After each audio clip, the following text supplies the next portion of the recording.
Okay, that's me before I was a victim. Now I do consider myself a victim. And I'm wondering what you think when you hear the word victim or victim mentality. I discovered when I became a victim that the world is not a friendly place for people who've experienced sexual abuse, sexual assault, and other crimes. My story started in 1985. I joined a local swim team. I remember I had on a suit with a skirt and I felt really, really awesome. I had a unibrow and long hair and no swim cap, and I'm like, I'm gonna swim.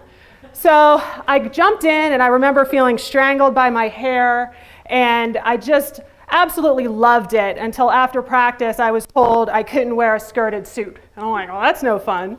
That day I met my swim coach, who also ended up being my perpetrator. Like most victims, I compartmentalized that abuse in order to live a normal life. I kept the abuse a secret even from myself. That's how strong my drive for a normal life was. And that lasted until about 2014, when I started having a sinking feeling that something was wrong with my past. And I'm very traditional. I grew up on Mr. Rogers. I thought, who do I call when there's a problem like this? I called the police. And I said, I have a crime to report.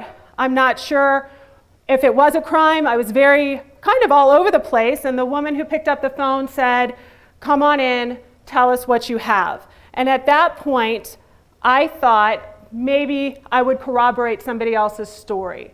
Maybe somebody else would say, oh, he was my swim coach too. And I remember that happened to me. Instead, I gave a statement. We did a phone sting. During the course of the 2-hour phone sting, I heard about my abuse from my perpetrator for the first time. So he told me what had happened to me as a child. And initially I felt really empowered. It's like, go me. I remember high-fiving the detective because we had felonies and that was the goal. He fell for it. Leaving the station though, I realized I was no longer Dani Bostick. I was victim A. And that did not sit well with me at all. First, I had to face the fact that I had been abused, which was a shock and went against everything I had stood for up to that point. Then I had to realize I was harmed by this crime. Things about my life that I had normalized were a symptom of having been abused throughout my childhood. Once the dust settled, I realized the world is not a friendly place for victims at all. And I thought recently about ways society could be better. And it doesn't involve hashtags or attending rallies. It's very basic. It's one word, how we use the word victim. And the second is one state of being, that silence.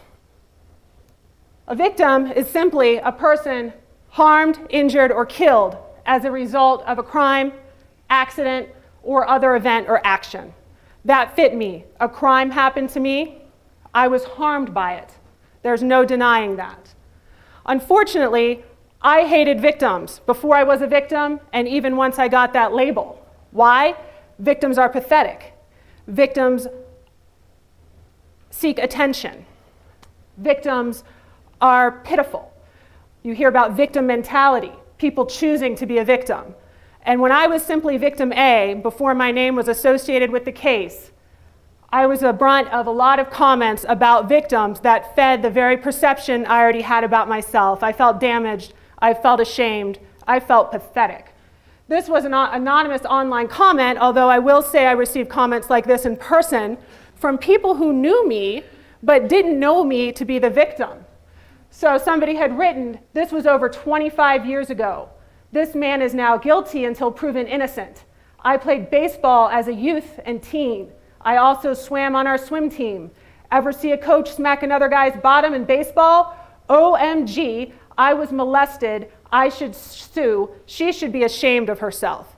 I guarantee you, even without statements like this, victims of sexual abuse have enough shame to go around. The problem is not limited to society.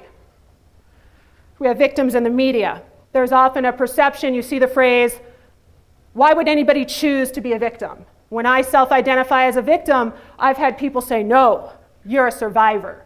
I'm not. I'm a victim. A crime happened to me and I was harmed by it. And I'm not going to sanitize my reality and whitewash it for society. So here we have a National Review article from just a couple weeks ago. In victim culture, a person cultivates their sense of weakness and fragility, actively retarding the process of growing up.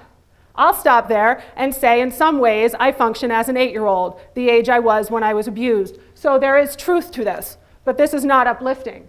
I'd underestimated the allure of victim status, the ease with which one can achieve power and sympathy all at once. And I'll tell you there that sympathy comes in the form of pity. I was peerless in the sense that people pity victims. They weren't sitting next to me in my journey. They were pitying me, and that felt awful. Here's an article from Forbes, and there are innumerable articles like this. There's something compelling about being a victim of circumstances, but passivity is a trap. I can choose to be a victim, or I can choose to survive and thrive while supporting my family. Not a difficult choice, is it? Well, guess what? It's not my choice. It was my perpetrator's choice. There's no choosing to be a victim. The only person who has a choice in the matter is the person who decides to perpetrate. So these statements here feed into the worst aspects of rape culture and victim shaming. That victims seek attention, that they lie, that it's some special status, and lots of people use the word victim as a slur. And it ends up that all the shame and negativity that should belong to the perpetrator alone is transferred to the victim. And that's what I experienced. The alternative to being a victim, this slide is left blank intentionally, is silence. People do not talk about sexual abuse. People do not talk about sexual assault. Nobody wants to be labeled a victim. And unfortunately, when you walk into a police station and share your story, you walk in with a name and you leave as a victim. I was victim A. The alternative is silence. Silence carries its own set of problems. Silence is a perpetrator's legacy. You're trained to be silent. You're threatened. You don't dare speak up for disrupting your family dynamic and being called a liar. I remember walking through the grocery store after I reported my crime. There was a spill on aisle 5. I thought, wouldn't it be awesome if they could say, are there any victims in this store? Meet up in aisle 5. I felt so alone, yet I knew statistically there were other people in the grocery store who shared my story. I did not know who they are or who they were. It's very isolating to live a life of silence and you live a lie. It also becomes a public safety issue. When victims don't speak up or go to the police, perpetrators live their life as they wish, while victims are silenced and muzzled. My goal, my purpose in life is to disrupt the culture of shame and silence surrounding sexual abuse and sexual assault. Let's stop using the word victim as a slur. I am a victim. I have a victim mentality. That is me before I was a victim, and that is me now. I can live my life unashamed and unsilenced. And I'm going to close with a quote. 10 people who speak make more noise than 10,000 who are silent. Thank you.